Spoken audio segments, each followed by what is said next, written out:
घर घेण्याची प्रक्रिया ही ज्या वेळेला तुम्ही उत्पन्न कमवायला लागता म्हणजे नोकरीला लागता आणि तुमची घराची गरज जेव्हा प्रकर्षाने तुम्हाला जाणवायला लागते त्यावेळेलाच तुम्हाला ह्या गोष्टी लक्षात येतात. जी तुमची विद्यमान असं म्हणूया मी की ती तत्कालीन जी गरज आहे त्या गरजेनुसार.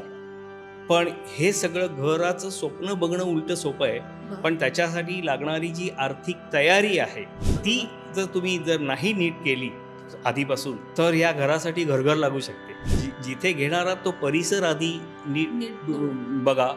सकाळी बघितला तर रात्री पण बघा जाऊन की रात्रीची काय परिस्थिती आहे तिथे. आणि जेव्हा तुम्ही तुमच्या स्वप्नातलं घर खरेदी करत असता त्यावेळेला निश्चितपणे ते तुम्हाला कायम आनंद देणारं, समाधान देणारं आणि एक स्वतःचं हक्काचं ते स्थान असतं. हे जे बजेट आहे हे या आजूबाजूच्या इन्फ्रास्ट्रक्चरवरती, पायाभूत सोयी सुविधांवरती हे सगळं अवलंबून असतं. प्रश्न असा आहे की आपण ही फक्त घराच्या किमतीबद्दलच बोलतोय, पण घराच्या किमती व्यतिरिक्त स्टॅम्प ड्युटी रजिस्ट्रेशन आहे की जे 6% असेल, 30,000 रुपये रजिस्ट्रेशन चार्जेस आहेत, सोसायटी फॉर्मेशन चार्जेस असतील, जर समजा तुम्ही बिल्डरकडून घर घेत असाल, नवीनच सोसायटी फॉर्म होणार असेल तर ह्या सगळ्याचा जर विचार केला तर हा खर्च किती जातोय आणि हा खर्च हा तुमच्या खिशातून जाणार आहे वेगळा. नमस्कार, महा MTB गप्पांमध्ये आपलं स्वागत. मी तृप्ती पारसनेस. दिवाळी जरी संपली तरी दिवाळीचा फीवर अजूनही तसाच आहे. आणि दिवाळी म्हटलं की समोर येते ती खरेदी. या खरेदीतली सगळ्यात मोठी गोष्ट म्हणजे आपल्या स्वतःच्या हक्काच्या घराची खरेदी. पण हे घर कसं घ्यावं, घर कसं निवडावं, घरासाठी कर्ज कसं मिळवावं, त्यासाठी कुठली कागदपत्र लागतात आणि बिल्डरकडनं फसवणूक झाली तर, असे अनेक प्रश्न आपल्या मनात घर करतात. पण डोंट वरी, ह्याच प्रश्नांची उत्तरं देण्यासाठी आज आपण पॉडकास्टमध्ये ज्यांना बोलवलं आहे ते आहे प्रसिद्ध आर्थिक समुपदेशक विनायक कुलकर्णी सर. विनायक सर, तुमचं महा MTB मध्ये पुनश्च स्वागत आहे. धन्यवाद. पुनश्च स्वागत म्हणण्याचं कारण असं की आपण तुमचा याआधी पॉडकास्ट केला होता ज्याच्यामध्ये आपण असं केलं होतं की गणित जुळवा पण पैशाची. या पॉडकास्टला रसिकांनी उदंड प्रतिसाद दिला आणि त्यांनी आम्हाला हे प्रश्न पाठवले आणि सांगितलं की आम्हाला घर घ्यायचं आहे तर ते कसं घ्यावं. यासाठी आपण घर कसं निवडावं या विषयावरती आपण आता पॉडकास्ट घेणार आहोत. माझा सगळ्यात पहिला आवडता प्रश्न आणि सगळ्यांच्या जिव्हाळ्याचा प्रश्न म्हणजे घर कसं घ्यावं आणि घर कसं निवडावं. आपल्या मराठीमध्ये एक म्हण आहे की घर पाहावं बांधून आणि लग्न पाहावं करून. बरोबर. कारण हे दोन्ही गोष्टींमध्ये तुमचं जे काही बजेट ठरलेलं असतं ना ते कधीच त्या बजेटमध्ये बसत नसतं. म्हणजे एकीकडे लग्न हा आनंद सोहळा असतो, त्याच्यामुळे होऊ द्या खर्च असतं, आणि घर हे आपलं स्वप्नातलं असतं. मग ओढून ताणून जरी जमत नसलं तरी सुद्धा आपण इकडून नाही तिकडून कोणाकडून तरी अगदी हात उसने तरी पैसे घेऊन ते आपलं स्वप्न पूर्ती करण्याच्या दृष्टिकोनातून आपण प्रयत्न करत असतो.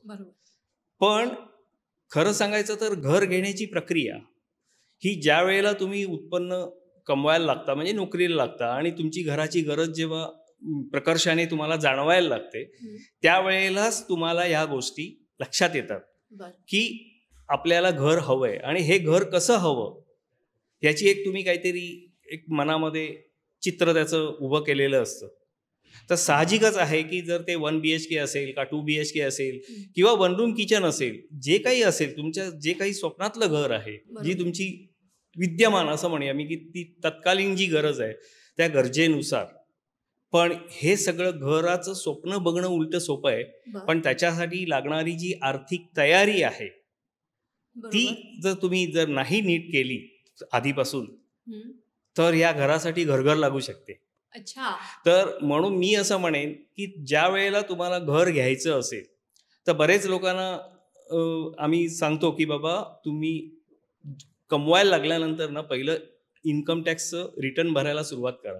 तर माझं उत्पन्न करपात्र नाहीये, मी तेवढं ह्याच्यात बसत नाहीये, तर मी कशाला भरू, असे लोकांचे प्रश्न असतात. पण मुळातच प्रश्न असा असतो की तुम्ही कमवता आहात ह्याचा पुरावा हा आयकर विवरणपत्रातूनच मिळत असतो. किंवा तुमची जर समजा सरकारी नोकरी असेल, बँकेतील नोकरी असेल की जिथे तुम्हाला सॅलरी स्लिप मिळते, जिथे तुमचा PF कापला जातोय असं. पण जे खाजगी आस्थापनांमध्ये काम करतात त्यांना काही अशा प्रकारचं कुठल्याही स्लिप्स किंवा सर्टिफिकेट्स मिळत नसतात सगळ्याच वेळेला. तर अशाने काय करायचं. म्हणून मी नेहमी सांगतो की भले तुम्हाला स्लिप मिळू दे नाही तर नको मिळू दे, तुमचं उत्पन्नाचा पुरावा असू दे नाही तर तुमच्याकडे नसू दे, तुम्ही उद्योग व्यवसाय जरी करत असलात तरी सुद्धा जे काही तुमचं उत्पन्न आहे ते तुम्ही आयकर विवरणपत्र दरवर्षी भरून तुम्ही एक तुमचा रेकॉर्ड क्रिएट करा की हो बाबा माझं या वर्षाचं उत्पन्न 1 लाख आहे, पुढल्या वर्षाचं उत्पन्न 2 लाख आहे. एकदा का तुम्ही सलग 3 आर्थिक वर्ष तुम्ही रिटर्न भरलेत, आयकर विवरणपत्र भरलेत, की अप्रत्यक्षपणे तुम्ही करदाते म्हणून तुम्ही गृहकर्ज घ्यायला पात्र ठरता. अच्छा. आणि गृहकर्ज घेण्याला पात्र ठरता अशासाठी मी म्हणतोय की ह्या 3 वर्षाचं जे तुमचं सरासरी वार्षिक उत्पन्न असतं त्याच्या किमान 5 पट तुम्हाला गृहकर्ज मिळण्याची तुमची ही झाली, म्हणजे हमी मिळाली इनडायरेक्टली तुम्हाला. अर्थात इतरही गोष्टी त्या बघितल्या जातातच, पण ही जी बेसिक जी तयारी असते ना तीच आपण करत नाही आणि आपण डायरेक्ट घर घ्यायला जातो, कुठेतरी बँकेत FD मध्ये पैसे साठवलेले असतात किंवा आणि मग नंतर लक्षात येतं की तुमचं आयकर विवरणपत्रच भरलेलं नाही. मग एका वर्षात 2 भरायला जातो, इन द मीन टाइम हातातलं घर सुटतं. या सगळ्या ज्या गोष्टी आहेत या टाळण्यासाठी सर्वप्रथम तुम्ही कमवायला लागल्यानंतर प्रत्येक आर्थिक वर्षी आपलं आयकर विवरणपत्र वेळच्या वेळी कसं भरलं जाईल आणि त्याच्यामध्ये तुम्ही सगळी तुमचं जे काही उत्पन्न आहे, म्हणजे अगदी आता तर सगळंच दिसतं म्हणा AIS मध्ये, तर तुमचं जे काही उत्पन्नाचं आहे म्हणजे FD वरचं इंटरेस्ट असेल, म्युच्युअल फंडांवरचा डिव्हिडंड असेल, शेअर्सचा डिव्हिडंड असेल, जे काही असेल ते सगळं त्याच्यात येतं. त्याच्यामुळे उलट मी म्हणतो की त्यामुळे तुमचं उत्पन्न अप्रत्यक्षरित्या वाढलेलं असतं आणि त्या वाढीव उत्पन्नावर तुमची कपॅसिटी जी क्षमता आहे परत लोन परतफेडीची किंवा लोन मंजुरीची जी तुमचं की तुम्हाला किती कर्ज मंजूर होऊ शकतं, ही अप्रत्यक्षपणे तुम्हाला त्याचा फायदा होत असतो. तर मी असं म्हणेन की ही इथून खरी सुरुवात झाली पाहिजे. दुसरा जो भाग आहे, आता घर कसं निवडायचं. बरोबर. आता घर निवडताना आपल्याला एखादी वास्तू आवडते, घर आवडतं, सगळं करतात आणि मग तिथे गेल्यानंतर लक्षात येतं की आजूबाजूला काही धार्मिक स्थळं आहेत किंवा हे आहेत ठिकाणं आहेत की ज्याच्यामुळे आपल्याला त्रास व्हायला लागतो. अगदी की म्हणजे तू प्रत्येकाचं हे वेगळं असतं की मग अरे रे आपण उगाच इथे घेतलं. त्याच्यापेक्षा तुम्ही जिथे घेणार आहात तो परिसर आधी नीट बघा. सकाळी बघितला तर रात्री पण बघा जाऊन की रात्रीची काय परिस्थिती आहे तिथे, सकाळी कशी परिस्थिती आहे आणि त्याही पेक्षा तुम्ही ज्या घरात जाणार आहात त्या घरामध्ये सूर्यप्रकाश येतोय की नाही याच्यासाठी तुम्हाला दुपारी म्हणजे सकाळी साधारणपणे 9:30-10 वाजल्यापासून ते संध्याकाळी 4-5 वाजेपर्यंत तुम्ही 2-3 वेळा जाऊन बघा ती वास्तू. बरोबर. की सूर्यप्रकाश आपल्या घरात कितपत येतोय, कारण सूर्यप्रकाश घरात येणं हे आरोग्याच्या दृष्टीने चांगलं असतं म्हणून तो बघा. बरोबर. ह्याच्यात म्हणजे वास्तुशास्त्र काही वेगळं सांगत असेल, पण मी असं म्हणेन की त्या आरोग्याच्या दृष्टिकोनातून पहिल्यांदा सूर्यप्रकाश घरात येतोय की नाही एक प्रसन्न वाटतं, हाही एक भाग आहे त्याच्यात. बरोबर. आणि जेव्हा तुम्ही तुमच्या स्वप्नातलं घर खरेदी करत असता त्यावेळेला निश्चितपणे ते तुम्हाला कायम आनंद देणारं, समाधान देणारं आणि एक स्वतःचं हक्काचं ते स्थान असतं. बरोबर. तर म्हणून मी असं म्हणेन की घराची निवड एकीकडे आर्थिक तयारी करत असताना दुसरीकडे निवड करत असताना या पद्धतीने करावी. बरोबर. अजून एक सांगतो की जर समजा तुम्ही रिसेल मधलं घर विकत घेणार असाल तर डायरेक्ट इस्टेट एजंट सांगतोय म्हणून त्याच्या सांगण्यावर न जाता तुम्ही त्या परिसरातल्या अजून 1-2 इस्टेट एजंटला जाऊन भेटायचं आणि सांगायचं एखाद्या कुठल्याही बिल्डिंगचं नाव सांगा बघितलेल्या आणि त्याला सांगा की समजा या बिल्डिंगमध्ये मला फ्लॅट विकायचा आहे, घ्यायचा आहे म्हणून नाही, जर तुम्ही घ्यायला जाताय तर उलट सांगायचं की मला विकायचं आहे. अच्छा, म्हणजे तुम्ही तिथे उलटही सांगून तुम्ही त्याला डिलेट करू शकता. हा, म्हणजे की आपल्याला की इथे भाव काय आहे मला मिळेल. अच्छा. हा, म्हणजे मग प्रश्न येत नाहीये की आपल्याला ऍक्च्युअल मार्केट रेट काय आहे हा आपण शोधून काढायचा असतो. बर. आणि त्याच्यासाठी जर तुम्हाला खरेदी करायचं आहे तर तुम्ही विकायचं आहे म्हणून सांगून त्या परिसरातल्या कुठल्याही एक 500-600 मीटरवरच्या बिल्डिंगचं नाव सांगायचं आणि म्हणजे तो काय व्हेरीफाय करायला जाणार नसतो. बरोबर. नंबर तुम्ही कुठलाही द्या त्याच्याशी प्रश्न नसतो, पण तुम्हाला त्या एरियाची मार्केट व्हॅल्यू कळते. बरोबर आहे. आणि मग तुमचं बजेट आहे की नाही आहे, तुम्ही त्या आपल्या बजेटमध्ये ते घर बसतंय की नाही किंवा बसवू शकतोय की नाही, ओके. याची पूर्वतयारी करायला आपल्याला ही माहिती खूप महत्वाची ठरते. अच्छा. म्हणजे तुम्ही सांगितलं तसं की एक घर घेण्यासाठी सगळ्यात महत्वाची गोष्ट की कमवायला लागण्यापासून आयकर म्हणजे इन्कम टॅक्स भरणे हे बरोबर. मॅन्डेटरी आहे. मॅन्डेटरी. बरोबर. दुसरी गोष्ट घर निवडताना तुम्ही सूर्यप्रकाश या सगळ्या गोष्टी वास्तू आणि आरोग्याच्या दृष्टीनं बघणं योग्य आहे. बरोबर. म्हणजे ह्या बेसिक गोष्टी झाल्या की घर निवडायचं कसं. आता माझा पुढचा प्रश्न असा आहे की घर निवडलं मी, आता निवडण्यासाठी मला आर्थिक तयारी करायची आहे, की मला होम लोन हवं आहे, गृहकर्ज हवं आहे, त्यासाठी मी कशा पद्धतीनं कागदपत्र तयार करायची आणि त्याची पूर्तता मी कशी करू. हा, आता अजून एक गोष्ट ते की आधीच्या ह्याच्यामध्ये मला सांगायचं आहे की घराच्या जवळ हम्म, किमान 500 मीटर पर्यंत एखादा डॉक्टर, एखादं हॉस्पिटल बरोबर. आणि एखादा किलोमीटर पर्यंत तुमच्या मुलांची शाळा बसते आहे की नाही हे पण बघायचंय. बरोबर. कारण हे सगळं जेव्हा तुम्ही बघता हम्म, त्याच्यावरती तुमची घराची किंमत ठरत असते. अच्छा. हा, कारण जितकं तुम्हाला सोयी म्हणजे स्टेशन जवळ असेल, मेट्रो स्टेशन जवळ असेल, बरोबर. तर तुम्हाला निश्चितच तुम्हाला जास्त पैसे द्यायचे. बरोबर. तर हे जे बजेट आहे हे या आजूबाजूच्या इन्फ्रास्ट्रक्चरवरती, पायाभूत सोयी सुविधांवरती हे सगळं अवलंबून असतं. बरं. आणि म्हणून हे बजेट लक्षात घेऊन आपल्याला जे गृहकर्जाची जी तयारी करायची आहे, बरोबर. आता गृहकर्जाची तयारी करण्याआधी आपण एक खुणगाठ बांधायची की समजा मला एक कोटीचं घर घ्यायचंय बर. फॉर एक्झाम्पल, हम्म, की 1 कोटीचं जर घर घ्यायचं असेल तर माझ्याकडे कुठल्याही परिस्थितीमध्ये हम्म, कमीत कमी 20 लाख रुपये असलेच पाहिजेत, म्हणजे अच्छा. 80 लाख कर्ज मिळेल असं. बर. पण प्रश्न असा आहे की आपण ही फक्त घराच्या किमतीबद्दलच बोलतोय, ओके.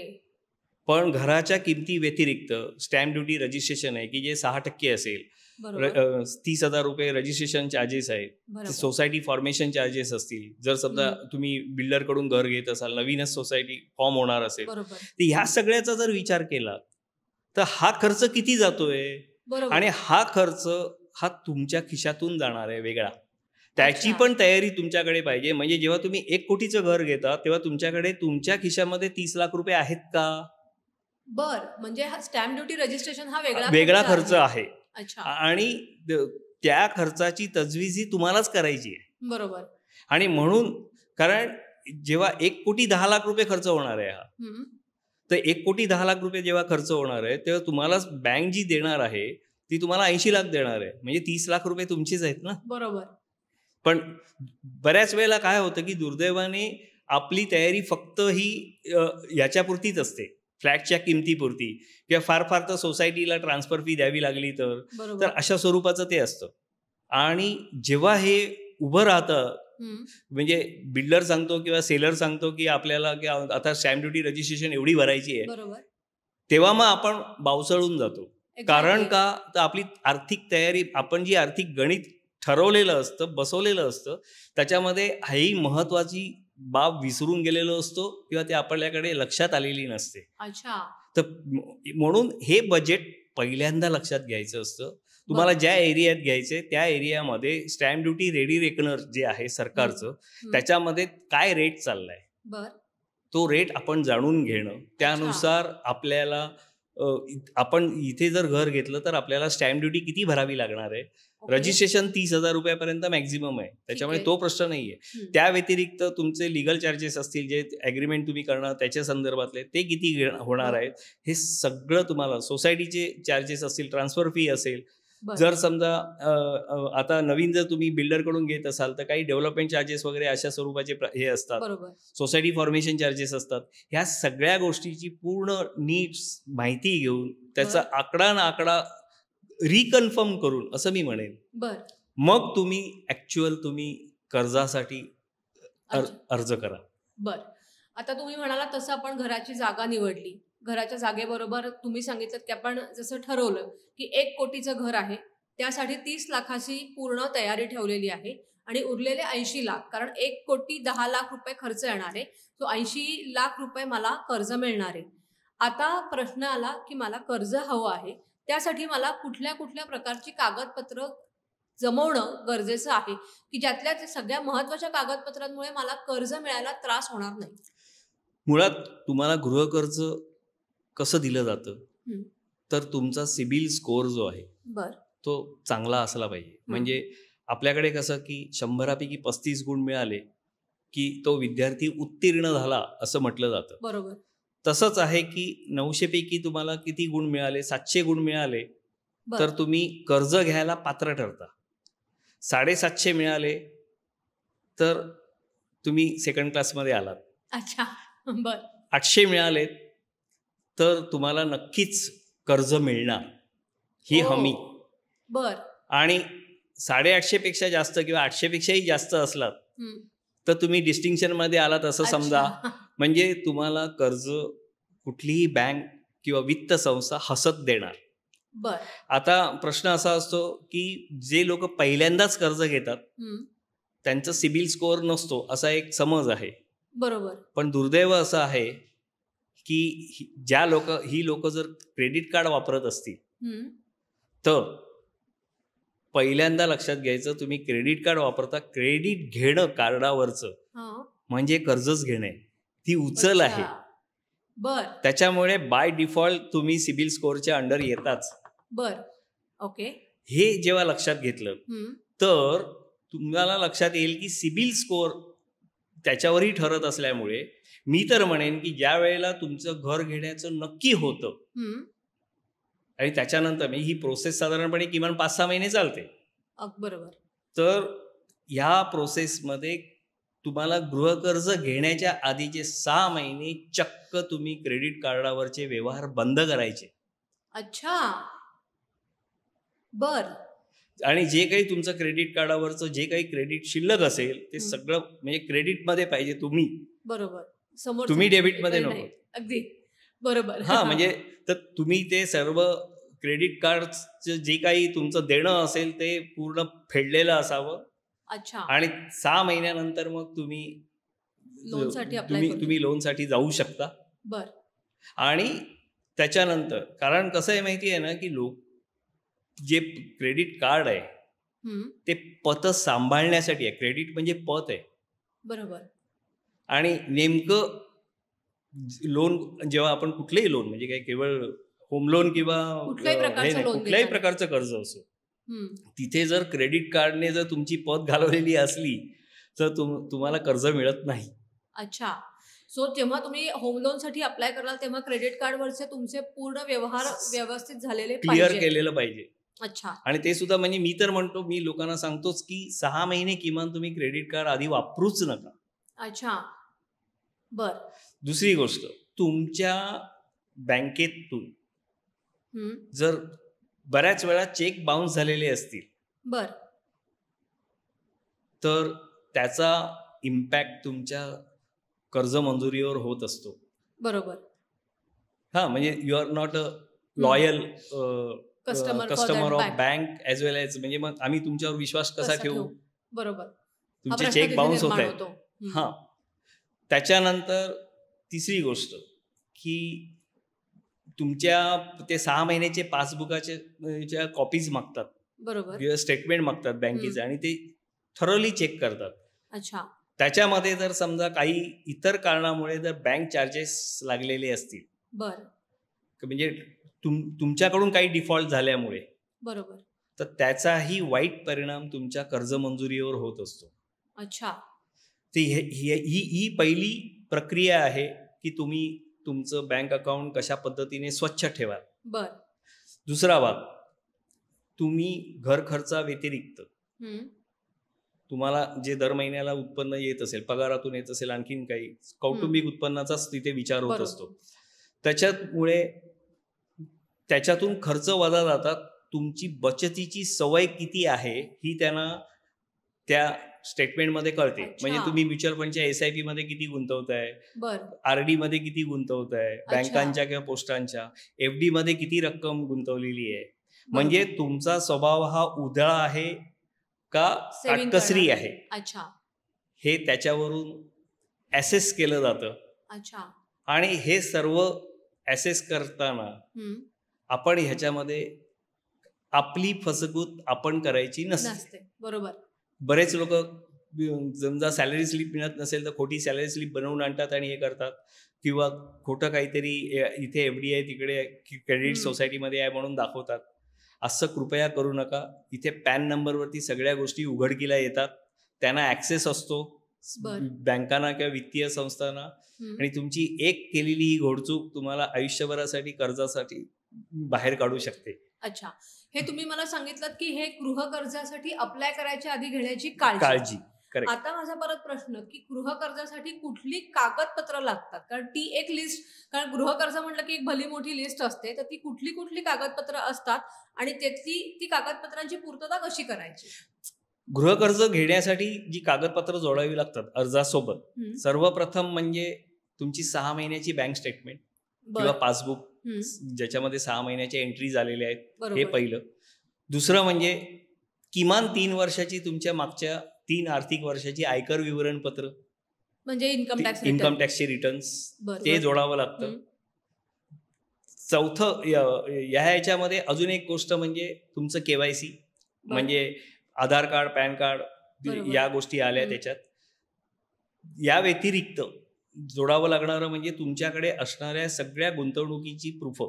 अच्छा, म्हणजे PPFचं जर समजा तुमचं इन्व्हेस्टमेंट असेल तर PPFचं पासबुकाची अगदी अपडेटेड एंट्री असलेलं हे त्याच्यात. बरोबर. त्याच्यानंतर म्युच्युअल फंडांची स्टेटमेंट, किंवा आता तर NSDLची जी स्टेटमेंट येते दर महिन्याला, किंवा CDSLचं येतं, त्याच्यामध्ये तुमचे म्युच्युअल फंड शेअर्सची इन्व्हेस्टमेंट एकत्र येते. तर ते जे करंट महिन्याचं जे स्टेटमेंट असेल ते तुम्ही जोडू शकता आणि दाखवू शकता की बाबा दीज आर इन्व्हेस्टमेंट्स. तर तुमच्या गुंतवणुकीची पुरावे तुम्हाला सादर करावे लागतात. अच्छा. त्याच्यानंतर तुम्ही जर समजा जॉईंट म्हणजे पती पत्नी दोघं जण मिळून घर घेणार असाल तर त्या दोघांचेही ही सगळी सेम कागदपत्र लागतात. आणि जर समजा उद्योग व्यावसायिक असेल तर सर्वप्रथम त्याचा उद्योग कशा स्वरूपाचा आहे त्याच्या संदर्भातलं एक छोटंसं राईटअप. त्याच्यानंतर त्याचा GST आहे की नाही तर ते GST सर्टिफिकेट, इन्कम टॅक्सचं रिटर्न स्वतःचं, ॲज वेल एज जर कंपनी असेल किंवा प्रोप्रायटरीशिप असेल, जे काय असेल ते ज्या फॉर्ममध्ये असेल त्यांचं रिटर्न ते भरतायत की नाही, त्यांचे क्लायंट कोण आहेत, तो बिझनेस कशा स्वरूपाचा आहे, याच्यामध्ये ह्या सगळ्या गोष्टी ते आवर्जून मागतात. आणि ह्या सगळ्याचं ते असेसमेंट करतात. अच्छा. आणि याच्यावरती तुम्हाला कर्ज किती द्यायचं हे ठरवलं जातं. म्हणजे सॅलराईड वाल्यांना तर तुम्ही सांगितलं की ज्यांना पगार मिळतो त्यांच्यासाठी सॅलरी स्लिप्स आहे 6 महिन्याचे. बिझनेस आहे त्यांच्यासाठी मी हेच सांगितलं ना, बिझनेस त्यांचा कोणत्या स्वरूपाचा आहे त्याच्यावर एक छोटासा राईटअप ते मागवतात. प्लस 3 वर्षाचे उत्पन्नाचे त्यांचं आयकर विवरणपत्र, प्लस बँक स्टेटमेंट कंपनीची असेल, त्यांची स्वतःची कंपनी असेल, जी काही फर्म असेल त्याचं, प्लस त्यांच्या क्लायंटची लिस्ट, ते कशा स्वरूपाचा बिझनेस आहे, त्याच्यात जोखीम किती आहे, हे सर्व ॲसेस केलं जातं. त्याचबरोबरीने त्यांचं जे GST आहे तर GSTची रिटर्न्स वेळच्या वेळी भरली गेली आहेत की नाही, या सगळ्या गोष्टी प्रॉपरली चेक केल्या जातात. अच्छा. इन्कम टॅक्सचे तर बघितलं जातच, पण GST असेल तर GSTचं पण बघितलं जातं. ह्याच्यातला आणखीन एक वेगळा प्रश्न असा की कर्ज कोणाला मिळतं, म्हणजे तुम्ही जसं मला मगाशी म्हणाला होता की आपला बोलताना एक विषय आला होता की कर्ज मिळण्यासाठी क्रायटेरियाज आहेत, तर तुम्ही मला सांगितलं की 2 सख्ख्या भावांना कर्ज मिळतं पण 2 सख्ख्या बहिणींना कर्ज मिळत नाही. हे नक्की गणित काय आहे? कसं असं माहिती आहे ना की 2 सख्ख्या भावांना म्हणजे ते भारतीय रिझर्व्ह बँकेच्या नॉर्म्स प्रमाणेच आहे की 2 सख्ख्या भावांना दिलं जातं कर्ज. आई वडील, एकुलता एक मुलगा, एकुलता एक मुलगी असेल तर या तिघांना मिळून कर्ज दिलं जातं. अच्छा. आणि 2 सख्ख्या बहिणींना एवढ्यासाठी दिलं जात नाही, त्या दोघींनी जर लग्न केलं आणि दोघी वेगवेगळ्या ठिकाणी गेल्या, अच्छा, तो आणि जर समजा ते लोन डिस्प्यूट मध्ये आलं किंवा ती प्रॉपर्टी डिस्प्यूट मध्ये आली तर रिकव्हरी कोणाकडून करायची? अच्छा. इथे 2 भावांना दिलं जातं कारण 2 भाऊ आहेत, त्यांच्यामध्ये डिस्प्यूट होणार नाही असं नाही आहे, पण काही का असे ना ते निदान त्यांना पकडता येणं हे इझी आहे कम्पेअर टू हे. अच्छा. तर ह्या तसंच मायनर लहान मुलाच्या नावाने तुम्हाला कर्ज नाही घेता येत. आणि जरी किती इच्छा असली तरी किंवा तुम्ही एक वेळ गिफ्ट देऊ शकताय पण तुम्ही कर्ज नाही घेऊ शकत. बरं. अच्छा. तसंच वयाची 60 उलटली असेल तर जर व्यावसायिक असेल तर त्याला 5 वर्षापर्यंत म्हणजे वयाच्या 65 वर्षापर्यंतचे रिपेमेंट पिरियड असेल तिथपर्यंत त्याला कर्ज मिळू शकतं, पण अदरवाईज कर्ज दिलं जात नाही. अच्छा. पेन्शन हे इन्कम असेल आणि जॉईंट होल्डर जर समजा तरुण असेल आणि त्याचं उत्पन्नाचं साधन जर पुढे 15-20 वर्ष असेल मिळणारं गॅरंटीड, तर त्या पेन्शनरला त्याला जॉईंट होल्डर म्हणून जॉईन होता येतं. पण ऑफकोर्स ही सरकारी कर्मचारी, निमसरकारी कर्मचारी किंवा बँक, राष्ट्रीयकृत बँकांमधले किंवा खाजगी बँकांमधले ज्यांना पेन्शनची सुविधा आहे अशाच आस्थापनातले जे आहेत अशाच पेन्शनर्सना सर्वसाधारणपणे वयाच्या 65 ते 70 हे प्रत्येक बँकांचे क्रायटेरिया वेगळे आहेत, त्यानुसार कर्ज दिलं जातं, पण ॲज अ जॉईंट होल्डर म्हणून, not as a primary holder म्हणून. अच्छा, ओके. म्हणजे तुम्हाला तिथे सगळ्या क्रायटेरियामध्ये बसायला लागतं, तुमचं वयही बघितलं जातं. बरोबर. आता माझा तुम्हाला आणखीन एक प्रश्न की सध्या असं आता कमी झालंय, पण पूर्वी असं होतं की घर घेताना सगळ्यात जास्त फसवणूक ही बिल्डरकडून व्हायची, कारण बिल्डर आपल्याला कमिटमेंट देतो आणि ते कमिटमेंट दिल्यानंतर त्या कमिटमेंट पूर्ण होत नाही, आपण घरामध्ये पैसे अडकवून ठेवतो आणि फायनली आपण फसतो. अशा वेळेला काय करावं? नाही, आता कसं झालंय माहितीये, रेरा आल्यापासून ही फसवणूक काही प्रमाणात कमी झाली आहे. बरोबर. एक तर, आणि दुसरी गोष्ट की रेरामध्ये तुम्हाला जेव्हा एखाद्या बिल्डरकडच्या प्रोजेक्टमध्ये जाऊन घर घ्या असं वाटतं ना, तर त्याच्या पॅम्पलेटमध्ये म्हणा किंवा त्याच्या जाहिरातीमध्ये म्हणा रेरा रजिस्ट्रेशन नंबर टाकलेला असतो. तुम्ही रेराच्या साईटवर जायचं आणि व्हेरीफाय करायचं की नंबर तोच आहे, तोच बिल्डर आहे, तेच प्रोजेक्ट आहे की नाही. अच्छा. म्हणजे ते रेरा अप्रूव्ड प्रोजेक्ट आहे की नाही आणि रेरा रजिस्टर्ड, हे तुम्हाला तिथे त्याचं अपडेशन मिळत असतं. बरोबर. आणि once it is RERA registered you can go ahead. अच्छा. त्याच्यामुळे आता अगदीच फार रेअर केसमध्ये, पण आताही त्याच्यावरती पण सरकारने आता नुकतीच काही अधिसूचना मांडली आणि आता त्यांनी हे केलेलं आहे की अशी अडचणीत आलेली जी काही प्रकल्प असतील त्यातल्या फ्लॅट ओनर्सना त्यांनी न्याय द्यायचा प्रयत्न केलेला आहे. त्याच्यामुळे फसवणूक होण्याची शक्यता आता तशी कमी झालेली आहे. बरोबर. आणि ऑफकोर्स तरी पण जर झाली फसवणूक तर शेवटी कंझ्युमर कोर्ट आहेच. बरोबर. ग्राहक न्यायालयामध्ये तुम्ही तुमचा न्याय मिळवू शकता. बरोबर. हे झालं आपण घर कसं निवडावं, घराची प्रोसेस कशी करावी किंवा गृह खर्चासाठी कुठली कागदपत्र आली. पण ह्या सगळ्याच्या पाठीमागचा एक बेसिक प्रश्न राहतो, तो म्हणजे घर ही गरज का गुंतवणूक? कारण गरज म्हणून घेणारं घर वेगळं आणि इन्व्हेस्टमेंट किंवा गुंतवणूक असणारं घराची प्रोसेस वेगळी. त्यामुळे घर कसं निवडावं आणि गरज आणि गुंतवणूक यातला फरक कसा ओळखावा? सोपं आहे. तुम्ही ऑलरेडी स्वतःच्या हक्काच्या घरात राहताय, त्या घराच्या वरचं कर्ज फिटलेलं आहे. अच्छा. आणि कोणीतरी सांगताय की सेकंड होम घ्या किंवा पैसे आहेत म्हणून दुसरं घर घ्यायचं. आणि कसं आहे माहितीये ना, दुसरं घर घ्यायचं आणि ते भाड्याने लावायचं. अच्छा. अशी एक वेगळी काही गुंतवणुकीची संकल्पना असते बऱ्याच लोकांची. बरोबर. पण लोकांच्या एक गोष्ट लक्षातच येत नाही. समजा तुमच्याकडे 1 कोटी रुपये आहेत म्हणून तुम्ही 1 कोटी रुपयाचा फ्लॅट घेतलात. बरोबर. आणि तो तुम्ही भाड्याने दिलात. समजा तुमचं आजच्या घडीला मुंबई सारख्या ठिकाणी समजा उपनगरामध्ये घर आहे तुमचं 1 कोटीचं, तुम्हाला जास्तीत जास्त भाडं किती मिळणार? समजा 1 कोटीमध्ये 1 BHK आला तर मॅक्झिमम 30,000 रुपये 35,000 रुपये भाडं मिळणार. तर 30 ते 35,000 रुपये जर भाडं मिळणार असेल तर वर्षाचे किती झाले? 3.5 लाख रुपये झाले. हा, तुम्ही इन्व्हेस्टमेंट किती केली आहे या घरासाठी? स्टॅम्प ड्युटी, रजिस्ट्रेशन सगळं पकडून मी 1 कोटी रुपये धरतो. बरोबर. ते 1 कोटीवर तुम्हाला दर वर्षाला 3.5 लाख रुपये मिळणार आहेत. म्हणजे 3.5% झाले. बरोबर. त्याच्यातून तुमचं मेंटेनन्स मायनस होणार आहे. हो. त्याच्यानंतर प्रॉपर्टी टॅक्सेस मायनस होणार आहेत.